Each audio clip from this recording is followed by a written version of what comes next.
இயேசுவின் அன்பு.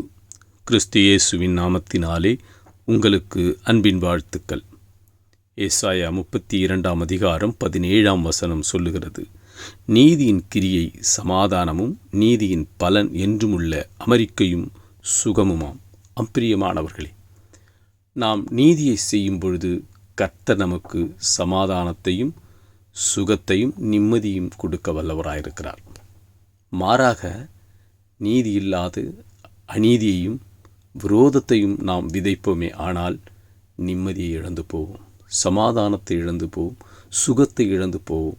இப்படிப்பட்ட கர்த்தருக்கு உரிய காரியங்களில் நாம் முன்வைத்து அவரையே நம்பிக்கையாய் கொண்டு அவரின் வழியிலே நியாயத்தை செய்யும் பொழுது, நீதியை செய்யும் பொழுது அது உனக்கு சமாதானத்தை கொடுக்கும்.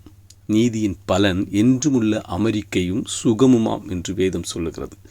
நீதியாய் நீ இருக்கும் பொழுது, கர்த்தருக்கென்று நியாயமாய் நீ நடக்கும் பொழுது, அநேகரிடத்திலே உண்மையாய் இருக்கும் பொழுது உனக்கு அதனுடைய பலன் அமெரிக்கை, அதாவது சுகம், சமாதானம், நிம்மதி என்ற அமெரிக்கையும் சுகமாய் உன்னை தங்க பண்ணுகிற தேவனாயிருக்கிறார்.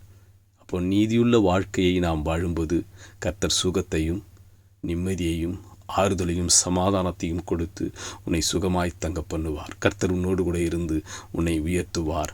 ஆமேன்.